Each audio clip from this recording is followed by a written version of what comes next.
pukul 13 waktu Indonesia Barat. Radio Republik Indonesia Palembang dengan Warta Berita.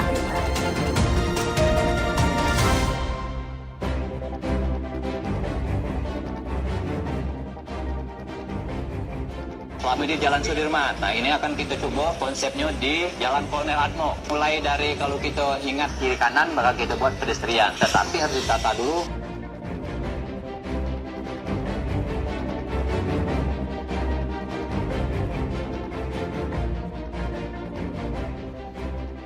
KAI Divri 3 Palembang bersama Balai Pengelola Kereta Api Ringan Sumatera Selatan terus berkomitmen menghadirkan transportasi publik yang modern, ramah lingkungan, dan berorientasi pada pelayanan pelanggan. Dari data ini menunjukkan bahwa masyarakat pengguna LRT Sumsel semakin meningkat.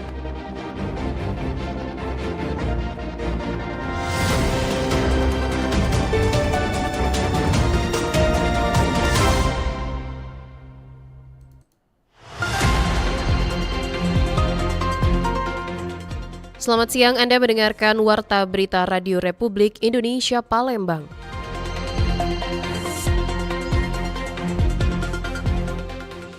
Sari Berita. Jalan Kolonel Atmo akan menggantikan lokasi pedestrian baru di Kota Palembang.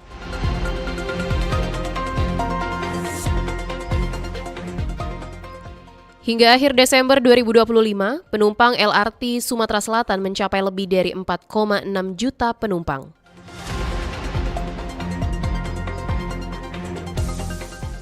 Inilah Warta Berita selengkapnya edisi Senin 5 Januari 2026 bersama saya Alvina Damayanti.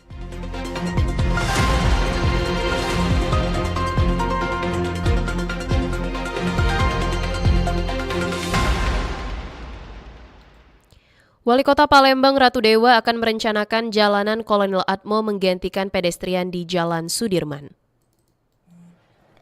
Pemerintah Kota Palembang berencana menjadikan Jalan Kolonel Atmo sebagai kawasan pedestrian setiap malam minggu untuk menggantikan kawasan pedestrian di Jalan Sudirman yang sudah tidak lagi aktif.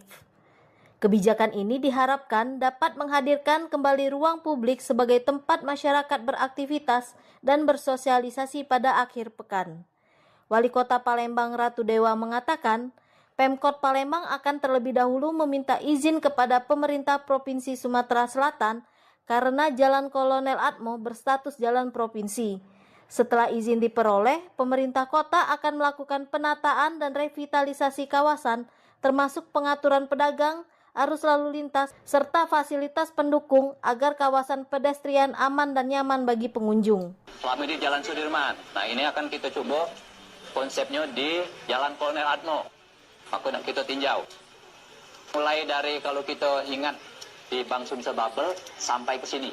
Ya. Kiri kanan maka kita buat pedestrian. Tetapi harus ditata dulu posisi tempatnya. Makanya ini ada sekretaris PU kita minta di layer, tapi dipastikan bahwa banyunya drainasenya berfungsi. Baru kita layer, dirapikan, baru kage pengaturan tenan-tenan untuk para UMKM mikro dan kecil di sini. Pengganti dari Sudirman kemarin. Ratu Dewa menambahkan, selain menjadi ruang interaksi warga, kawasan pedestrian diharapkan mampu menggerakkan perekonomian lokal. Kehadiran pedagang dan pelaku usaha diyakini dapat meningkatkan aktivitas ekonomi sekaligus membuka peluang bagi UMKM dalam mengembangkan usaha. Erlin Fartesa melaporkan. Posko Nataru di Bandara SMB 2 Palembang resmi ditutup. Trafik penerbangan di bandara itu meningkat hingga 4%. Bandara Sultan Mahmud Badarudin SMB 2 Palembang resmi menutup posko transportasi angkutan udara Natal 2025 dan Tahun Baru 2026, Senin 5 Januari. General Manager Bandara SMB 2 Palembang Ahmad Sauki Sahab menyebutkan posko terpadu transportasi di bandara dibuka pada 15 Desember 2025 hingga 4 Januari 2026. Secara umum, pelaksanaan posko terpadu di bandara berjalan aman, tertib, dan terkendali. Menurut Ahmad Sauki, Bandara Internasional SMB 2 Palembang mencatat total 1.305 pergerakan pesawat dan melayani 192.312 penumpang. Dibandingkan periode sebelumnya, jumlah tersebut meningkat 4%. Jadi kondisi di bandara sejak Nataru dimulai pada tanggal 18 Desember sampai dengan 5 Januari tahun 2026 berjalan lancar, semua normal. Kita saling koordinasi antar stakeholder, baik dari segi keamanan, keselamatan, kemudian juga proses cuaca kita selalu koordinasi. Capaian itu ditegaskan Ahmad Sauki merupakan hasil koordinasi dan kesiapsiagaan semua pihak, namun tetap menjadi bahan evaluasi bersama dalam meningkatkan ketepatan waktu penerbangan, pengelolaan kepadatan penumpang pada jam sibuk, serta optimalisasi komunikasi operasional. RRI Palembang, Nova Ariana melaporkan, terus mengudara untuk Indonesia.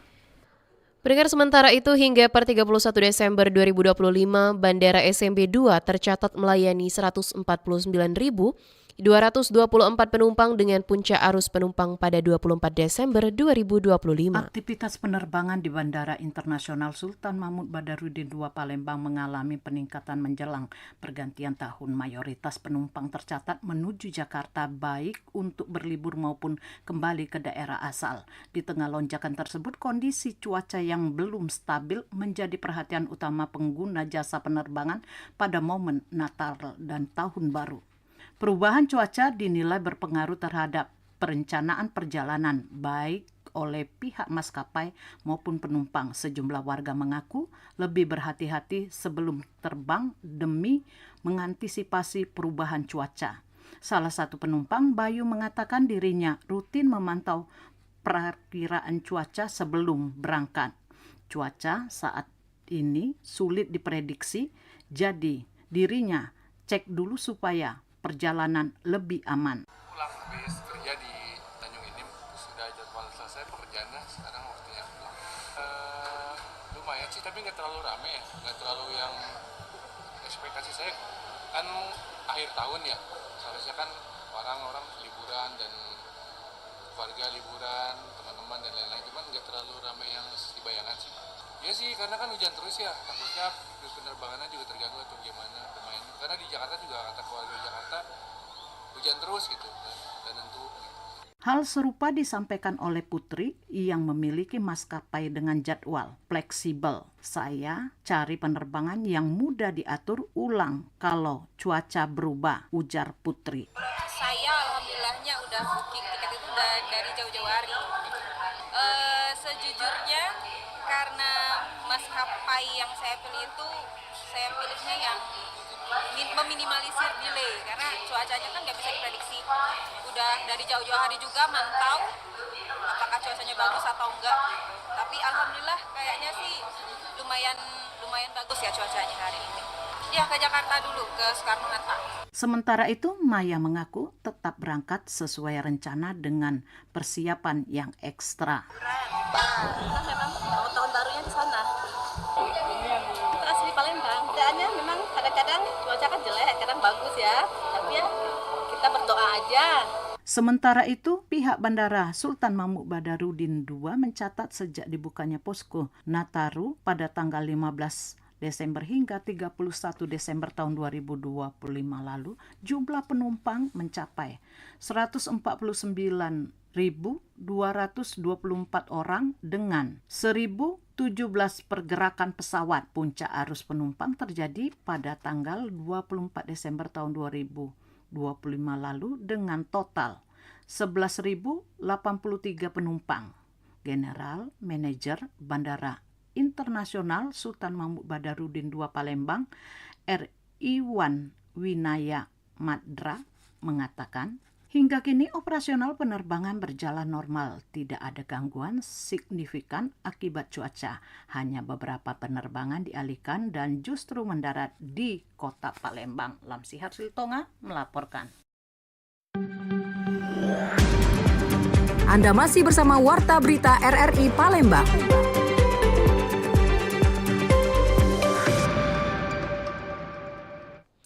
Beralih ke informasi selanjutnya, hingga akhir Desember 2025, penumpang LRT Sumatera Selatan mencapai lebih dari 4,6 juta penumpang.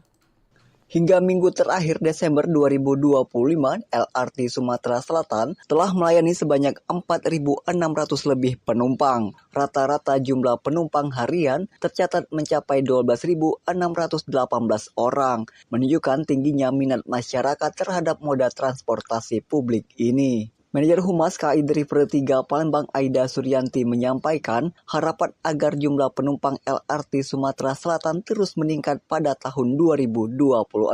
Peningkatan tersebut diharapkan sejalan dengan semakin tingginya kesadaran masyarakat untuk beralih menggunakan transportasi publik yang aman dan ramah lingkungan. Dalam rangka mendukung kelancaran layanan, PT KAI selaku operator LRT Sumatera Selatan terus menyiapkan berbagai langkah antisipatif. Selain penambahan perjalanan, kesiapan petugas juga menjadi fokus utama guna memastikan pelayanan berjalan optimal.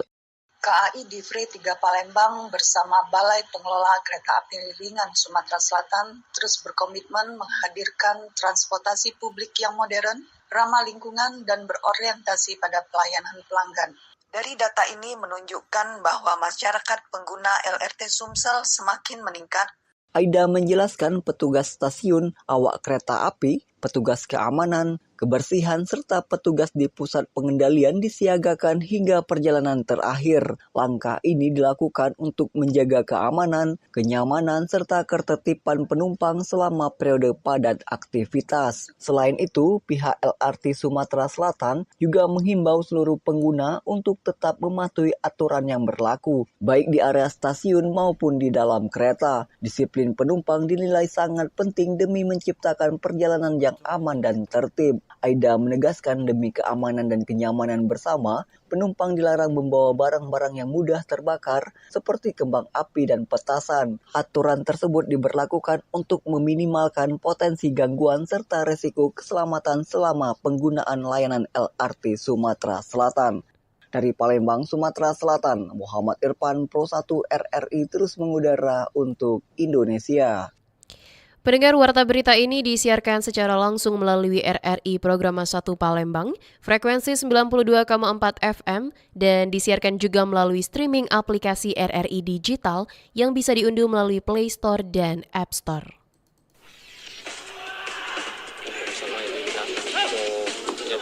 Olahraga atletik Sumatera Selatan berharap pemusatan latihan nggak usah mulu-mulu kan, karena dilihat dari persiapan sekarang semua JFC tidak akan terpengaruh pelatih dengan pemain sudah memahami kesabaran masing-masing.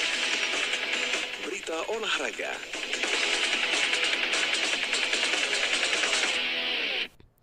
Beralih ke informasi olahraga, PSSI Kota Palembang berencana menghadirkan klinik kesehatan olahraga yang tidak hanya ditujukan bagi pesepak bola, tetapi juga dapat dimanfaatkan oleh masyarakat umum.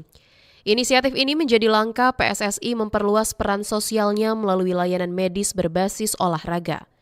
Ketua PSSI Kota Palembang, M. David, mengatakan, pendirian klinik tersebut merupakan bentuk komitmen organisasi dalam membangun ekosistem sepak bola yang berkelanjutan. Menurutnya, kesehatan atlet menjadi faktor penting yang tidak bisa dipisahkan dari pembinaan prestasi. Klinik kesehatan ini nantinya akan difokuskan pada penanganan cedera olahraga, khususnya cedera yang kerap dialami pesepak bola.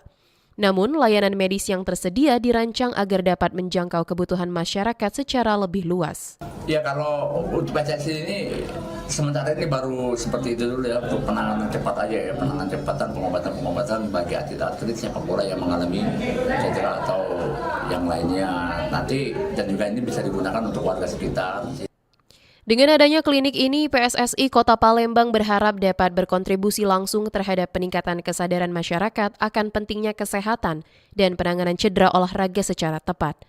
Selain itu, langkah tersebut diharapkan menjadi contoh bagi asosiasi pesepak bola di daerah lain, baik tingkat kabupaten, kota maupun provinsi dalam mengembangkan sepak bola yang sehat, profesional, dan memiliki dampak sosial nyata. Masih dari dunia olahraga, pendengar, publik sepak bola tanah air mengharapkan kehadiran John Herman sebagai pelatih timnas dengan rekam jejaknya yang mumpuni dapat membangkitkan kembali mimpi skuad Garuda ke Piala Dunia. Saya rasa sih sebuah keputusan yang paling logis, paling bijaksana. Keputusan PSSI merekrut John Hartman sebagai pelatih tim nasional disambut baik oleh publik sepak bola tanah air. Langkah ini dianggap sebagai pilihan paling logis dan bijaksana di tengah kondisi skuad Garuda saat ini. Pengamat sepak bola Aryo Yosua mengungkapkan, John Hartman merupakan pilihan paling realistis untuk menukangi timnas di antara sederet nama yang kerap beredar di media dan media sosial. Rekam jejak pelatih asal Inggris itu membawa Kanada ke peringkat besar FIFA dan meraih medali perunggu Olimpiade dinilai menjadi alasan relevan PSSI untuk memilihnya sebagai pelatih timnas.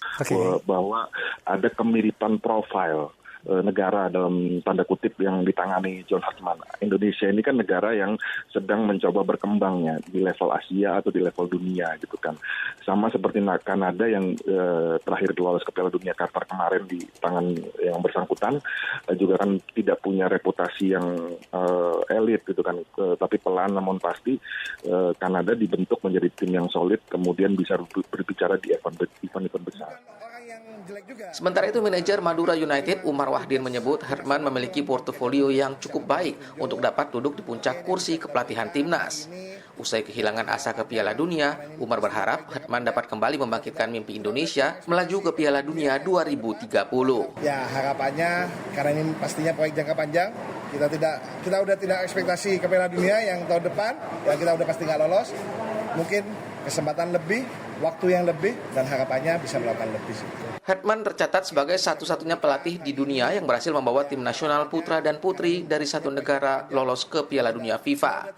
Pengalaman inilah yang diharapkan bisa ditularkan ke skuad Garuda demi target menembus level dunia di masa depan. Penunjukan John Hartman datang di tengah agenda padat timnas Indonesia, termasuk FIFA Matchday dan ajang regional seperti Piala AFF, serta persiapan jangka panjang menuju Asian Cup 2027, yang sekaligus menjadi PR dan pembuktian yang ditunggu oleh pecinta sepak bola tanah air. Diana Pridani melaporkan.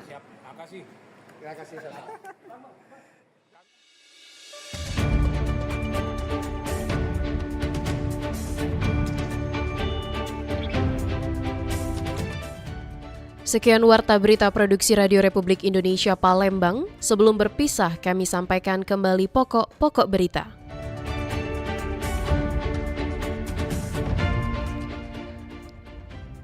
Jalan Kolonel Atmo akan menggantikan lokasi pedestrian baru di Kota Palembang. Hingga akhir Desember 2025, penumpang LRT Sumatera Selatan mencapai lebih dari 4,6 juta penumpang.